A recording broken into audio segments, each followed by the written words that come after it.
In Flanders field the poppies blow, between the crosses row on row, that mark our place, and in the sky the larks still bravely singing fly, scarce heard amid the guns below. We are the dead. Short days ago we lived, felt dawn, saw sunset glow, loved and were loved, and now we lie in Flanders fields. Take up our quarrel with the foe, to you from failing hands we throw the torch. Be yours to hold it high. If ye break faith with us who die, we shall not sleep though poppies grow in Flanders fields.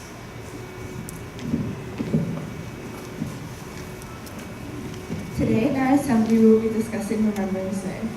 Remembrance Day is the 11th of November, the day the First World War ended, and is to commemorate the loss of life caused by it. The First World War was fought primarily between 7 European powers, but the effects of it were felt all the way from the United States to Egypt to Japan. Nearly 11 million soldiers died in the First World War, and so when it ended on the 11th of November 1918 at 11 a.m., both sides mourned extreme losses. Remembrance Day was started in the UK to pay respects to these soldiers.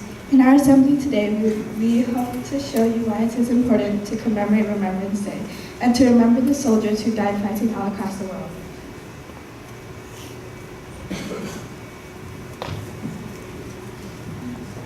Wilfred Owen was a soldier and poet who served Britain during the First World War. Most of his poems are about experiences he had in the war, often framed from the point of view of narrators. In 1917, he was hospitalized for shell shock and post-traumatic stress disorder and was sent to a mental health institution. And during his time there, he wrote some of his most famous poems and got many published, including the now infamous war poem, Dulce Decorum Est. In 1918, he returned to fight in France. He won a military cross for his bravery fighting the Germans. Unfortunately, a week and 15 minutes before the war ended, he was shot and passed away. We'll now read a poem by Wilfred Owen. If in some smothering dreams you too could pace behind the wagon that we flung him in, and watch the white eyes writhing in his hanging face, like a devil sick of sin, if you could hear at every jolt the blood come gargling from the froth-corrupted lungs, obscene as cancer, bitter as the cut, of vile, incurable sores on innocent tongues. My friend, you would not tell with such high zest to children ardent from some desperate glory, the old lie, dulce decorum e pro patria mori.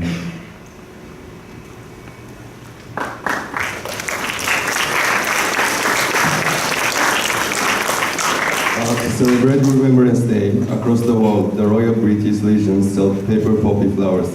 The donation go to veterans charities across the UK, which helps provide homes, mental care, and physical rehabilitation for the veterans. In many countries across the world, parades are held containing readings of poetry, music, and 2-minute silence at 11 a.m., the time the First World War ended. The poem in Flanders Field is read often and has inspired the use of poppy flowers to respect the dead. Poppy were the first flowers to begin to grow during trench warfare, and the sight of this growing inspired in Flanders Field. Over time, Remembrance Day has expanded to commemorate lost soldiers and civilians across all wars from the 20th century, including the Second World War and others. All over the world, countries have endured wars and lost brave soldiers and civilians. We will now show you how 3 different countries commemorate these losses.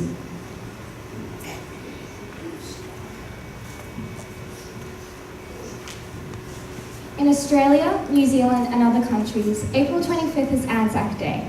On this day, 44,000 Anzac troops were sent to invade Gallipoli, Turkey during the First World War.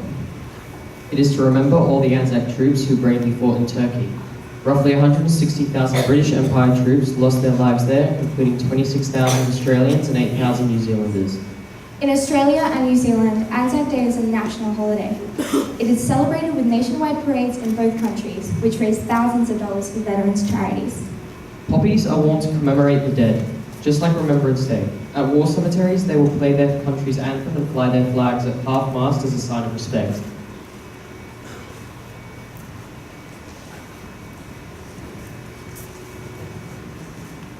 For 3 years and 10 months, the city of Sarajevo in Bosnia-Herzegovina endured a city siege caused by the long-running Bosnian War during the breakup of Yugoslavia. An estimated of 200,000 civilians died, while presumed dead, roughly 2/5 of the population of the city at the time.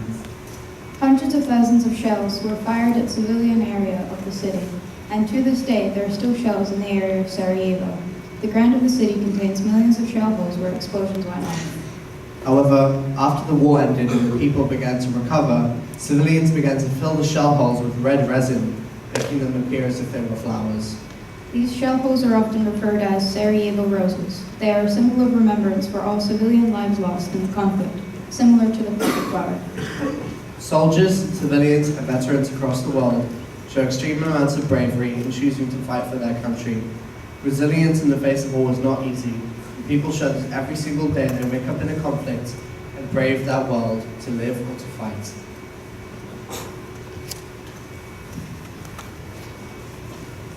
From 1950 to 1953, South and North Korea engaged in a violent war which left 36,000 soldiers dead. It is often called the Forgotten War as it is not recognized by every country. Every year on 6th of June, South Korea hosts a Memorial Day to commemorate the fallen dead. At 10 a.m., the siren rings across the country and people all around the country go to their nearby cemeteries to respect the dead. Unfortunately, the First World War was not the only major conflict in the 20th century, and the Second World War Remembrance Day has also been used to commemorate all veterans of any war across the world. Many countries remember the dead in many different wars, and it is extremely important to respect the soldiers who died fighting for their countries and the civilians affected. We hope our assembly helps you understand the importance of remembrance. Thanks for watching. We will now have a moment of silence.